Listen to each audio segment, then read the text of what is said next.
தேர்தல் வியூகம் தொடர்பான செய்தி. பெரும் முடிவுக்கு தயாராகிவிட்ட திமுக 166 170 தொகுதிகளில் போட்டியிட திமுக முடிவு. கூட்டணி கட்சிகளுக்கு அதிகபட்சம் 70 தொகுதிகள்.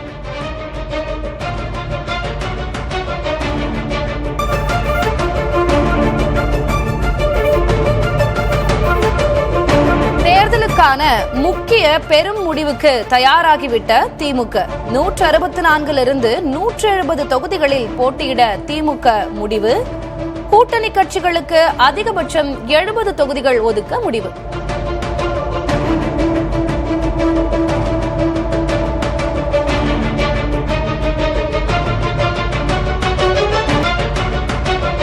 திமுகவின் 2021 கூட்டாளிகள் யார்? விசிக, மதிமுக, இரு கம்யூனிஸ்ட் கட்சிகள். தற்போது விசிக, இரு கம்யூனிஸ்ட் கட்சிகளோடு சேர்ந்திருக்கிறது தேமுதிக.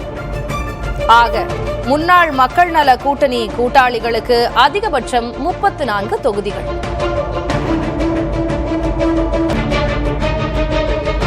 கடந்த சட்டப்பேரவைத் தேர்தலில் 2021 திமுகவின் கூட்டாளிகள் விடுதலை சிறுத்தைகள் கட்சி, மதிமுக மற்றும் இரு கம்யூனிஸ்ட் கட்சிகள்.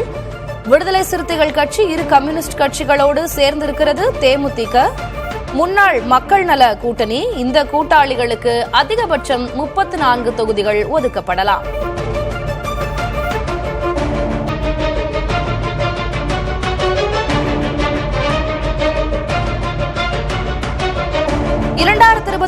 விசிக, மதிமுக, இரு கம்யூனிஸ்ட் கட்சிகளுக்கு மொத்தமாக 24 தொகுதிகள். விசிகவுக்கு இம்முறை ஓரிரு இடங்கள் அதிகரிக்க வாய்ப்பு. தேமுதிகவையும் உள்ளடக்கி 34 தொகுதிகள் வரை செல்ல வாய்ப்பு.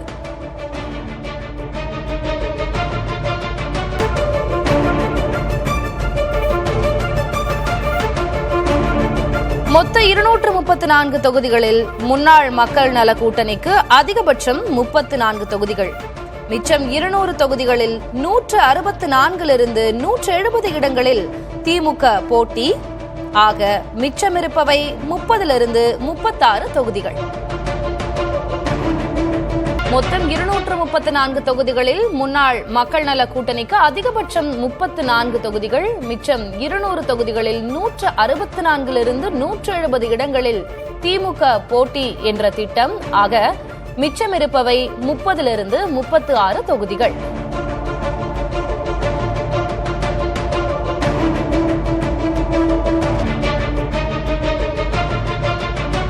முஸ்லிம் லீக் முதல் தமிழக வாழ்வுரிமை கட்சி வரையிலான ஒதுக்கீடு 11. ஆக மிச்சம் 25 தொகுதிகளே காங்கிரசுக்கான பங்கு.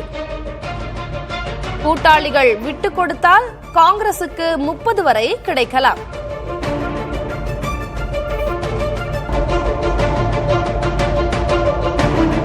கூட்டாளிகள் ஒருவேளை விட்டுக் கொடுத்தால் காங்கிரசுக்கு 30 தொகுதிகள் வரை கிடைக்கலாம். முஸ்லிம் லீக் முதல் தவாக வரை ஒதுக்கீடு 11 தொகுதிகள். ஆக மிச்சம் 25 தொகுதிகளே காங்கிரசுக்கான பங்கு. கூட்டாளிகள் விட்டுக் கொடுத்தால் காங்கிரசுக்கு 30 தொகுதிகள் வரை கிடைக்கலாம்.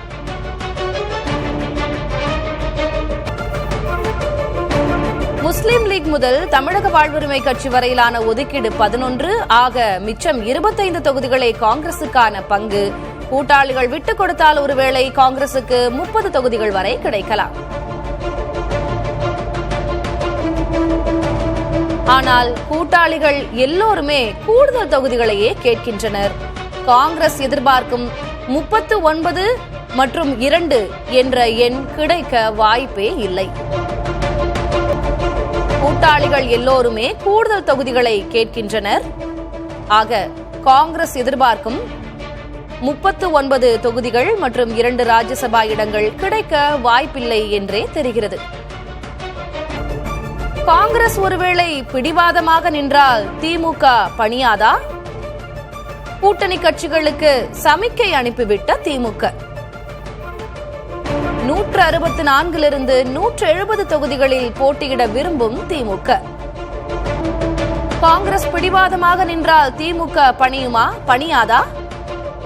கூட்டணி கட்சிகளுக்கு சமிக்கை அனுப்பிவிட்ட திமுக 164 170 தொகுதிகளில் போட்டியிட விரும்பும் திமுக.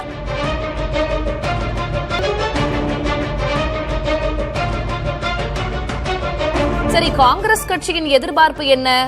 சட்டமன்ற தொகுதிகள் 39, மாநிலங்களவை இடங்கள் 2. காங்கிரசின் எதிர்பார்ப்புக்கு வாய்ப்பே இல்லையா? விடாப்பிடியாக காங்கிரஸ் நின்றால் திமுக விட்டுவிடுமா? காங்கிரசின் எதிர்பார்ப்பு சட்டமன்ற தொகுதிகள் 39, மாநிலங்களவை இடங்கள் 2. காங்கிரஸ் எதிர்பார்ப்புக்கு வாய்ப்பில்லையா? விடாப்பிடியாக காங்கிரஸ் நின்றால் திமுக விட்டுவிடுமா? ஸ்டாலினின் முடிவை சோடங்கரிடம் கடத்திவிட்ட கனிமொழி. காங்கிரஸ் விடாப்பிடியாக நின்றால் விட்டுவிடும் திமுக. எதற்கும் தயார் என்ற முடிவில் முதலமைச்சர் மு.க.ஸ்டாலின்.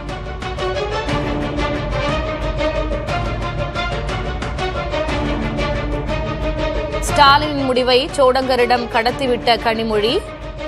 காங்கிரஸ் ஒருவேளை விடாப்பிடியாக நின்றால் விட்டுவிடும் திமுக. எதற்கும் தயார் என்ற முடிவில் முதலமைச்சர் மு.க.ஸ்டாலின்.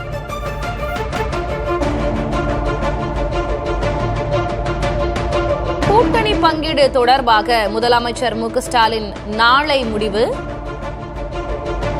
நமக்கு தெரியும், மார்ச் 1ஆம் தேதி முதலமைச்சர் ஸ்டாலினின் பிறந்த நாள்.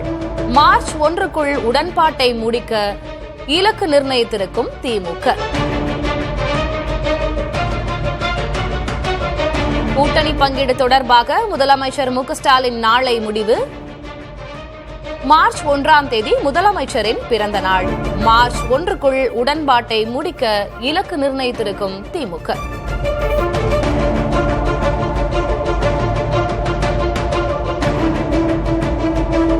கூட்டணி பங்கீடு தொடர்பாக முதலமைச்சர் மு.க.ஸ்டாலின் நாளை முடிவெடுப்பாரா?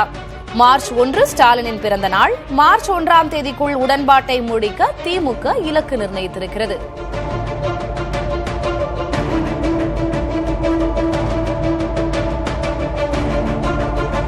பெருஞ்செய்தியாக நாம் பார்த்து வருகிறோம்.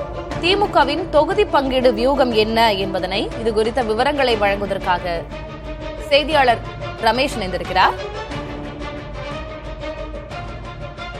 ரமேஷ், நம்ம பல தகவல்களை பார்க்க முடிகிறது. 164 170 தொகுதிகள் வரை நேரடியாக திமுக போட்டியிடுவதாக திட்டம் இருக்கிறது. மீதம் இருக்கக்கூடிய தொகுதிகள் தான் கூட்டணி கட்சியினருக்கு. இதுல ரொம்ப முக்கியமா காங்கிரசுக்கு எவ்வளவு தொகுதிகள் கிடைக்கும்? காங்கிரஸ் அவ்வளவு தொகுதிகளுக்கு நிற்குமா, இல்ல கூட்டணியை விட்டு சென்று விடுமா போன்ற பல கேள்விகள் இருக்கின்றன. நம்ம என்ன புரிஞ்சுக்கலாம்? 2021 சட்டமன்ற தேர்தலில் திமுக போட்டியிட்ட இடங்கள் 173, வெற்றி பெற்ற இடங்கள் 126, கிட்டத்தட்ட ஒரு 45 இடங்கள் தோல்வியை தழுவினார்கள். இது பாத்தீங்கன்னா, இதனால அவர்களுக்கு கிட்டத்தட்ட கடந்த முறை தமிழக சட்டமன்றத்தில் பெரும்பான்மையை நிரூபிக்க தேவையான எண்ணிக்கை 117. இந்த பாத்தீங்கன்னா கிட்டத்தட்ட ஒரு 7-8 இடங்கள் தான் கூடுதலாக இருந்தது. எனவே இந்த முறை அவங்க என்ன பண்றாங்கன்னா, நிறைய இடத்தில் நின்றால்தான் நிறைய உதயசூரியன் சின்னத்தில் வெற்றி பெற்றவர்கள் கிடைப்பார்கள். அப்பொழுதுதான் ஒரு பெரும்பான்மையுடன் ஆட்சி அமைக்க முடியும் என்பதில் அவர்கள் குறியாக இருக்கிறார்கள். அந்த அடிப்படையில் தான் யாருக்கு எவ்வளவு முதல்ல எலுக்கான முதல் பகுதியை எடுத்து வச்சுக்கிட்டு மற்றவங்களுக்கு பிரிச்சு கொடுக்கறதுக்கான வேலைகள்ல திமுக இறங்கி இருக்கு. அந்த அடிப்படையில் தான் நீங்க சொன்ன கணக்குகள் எல்லாம் வருது. அதே போல அதிகபட்சமாக கூட்டணி கட்சிகளுக்கு 70 தொகுதிகள் மொத்தமாக காங்கிரஸ் இருக்கக்கூடிய 10 கட்சிகளுக்கும் பிரித்து கொடுக்க திட்டமிட்டிருப்பதாக தெரிகிறது. அதனால்தான் நீங்க நம்மளுக்கு முதல்ல பேச்சுவார்த்தை நடத்தின IUML பேச்சுவார்த்தையில் நம்மளுக்கு ஒரு ஹிண்ட் கிடைச்சது. என்னன்னா, எல்லா கட்சிகளும் புதிதாக ஒருவர் கூட்டணிக்கு உள்ளே வந்திருப்பதால் தானம் செய்ய தயாராக இருங்கள் என்று TR பாலு தலைமையிலான குழுவினர் காதர் மொய்தீனிடம் தெரிவித்தார். எனவே அனைத்து கட்சிகளுமே கடந்த முறை போட்டியிட்ட இடங்களை விட ஒன்று குறைத்துக் கொள்ளுங்கள், அந்த ஒன்றை எடுத்துதான் நாங்கள் தேமுதிகவுக்கு கொடுப்போம் என்ற ஒரு மனநிலையில் இருக்கிறார்கள். நம்ம ஏற்கனவே சொன்னது போல மக்கள் நல கூட்டணியாக 2016 10 ஆண்டுகளுக்கு முன்பு இருந்த VCK, இடதுசாரிகள் உள்ளிட்டு தேமுதிக இவர்கள் எல்லாமே தற்போது இங்கு வந்து விட்டார்கள். தற்போது அவர்களுக்கு மொத்தமாக 34 இடங்களை கொடுப்பதற்கு திட்டமிட்டிருக்கிறார்கள். அது மட்டும் இல்லாமல் காங்கிரஸ் கட்சிக்கு தற்போது வரை நமக்கு கிடைத்திருக்கக்கூடிய தகவல் என்னன்னா, கடந்த முறை கொடுத்த 25 இடங்களை தான் கொடுக்க திட்டமிட்டிருக்கிறது. அதாவது தேமுதிக வருவதற்கு முன்பு ஒரு நிலைப்பாடு எடுத்திருந்தார்கள். அதாவது 26, 27 அல்லது 28 வரை கொடுக்க திட்டமிட்டார்கள். ஆனால் தற்போது அந்த நிலைமை மாறி 22 திருப்பி பேச்சுவார்த்தைக்கு குறைத்திருக்கிறார்கள். தேமுதிக உள்ளதால் நீங்க ஒரு 3 சீட்டு குறைச்சிக்கீங்க அப்படின்றதுனாலதான் இந்த குறிப்பாக வேணுகோபால் டெல்லியிலிருந்து சென்னை வந்தது, அதே போல சோடங்கர் நேற்று கனிமொழியை சந்தித்தது, இது போன்ற நிகழ்வுகள் எல்லாம் நடைபெற்றது காரணம் தேமுதிக வந்த பிறகு கூட்டணியில் வேறு மாதிரியான மாற்றங்கள் வந்திருக்கிறது. அதே போல 2021 இல்லாத மற்றொருவர் வந்திருக்கிறார், அவர் மக்கள் நீதி மைய கட்சி தலைவர், அவருக்கும் இடங்களை கொடுக்க வேண்டிய சூழல் இருக்கிறது. எனவே இதையெல்லாம் கருத்தில் கொண்டுதான் ஒரு ஒரு குறிப்பிட்ட தொகுதிகளில் வெற்றி வாய்ப்பை இழந்தாலும் மெஜாரிட்டியுடன் நிச்சயமாக ரமேஷ், ஒரு வியூகத்தோடு தான் இம்முறை களம் காணும் திமுக அப்படின்றதுதான் எதிர்பார்ப்பு. 164 இருந்து 170 தொகுதிகளில் நேரடியாக போட்டியிட்டால் தான் தனிப்பெரும்பான்மை, அதனை தாண்டி அதிக எண்ணிக்கை கிடைக்கும் என்பதில் குறியாக இருக்கிறது திமுக. உங்களுடைய விவரங்களுக்கு நன்றி.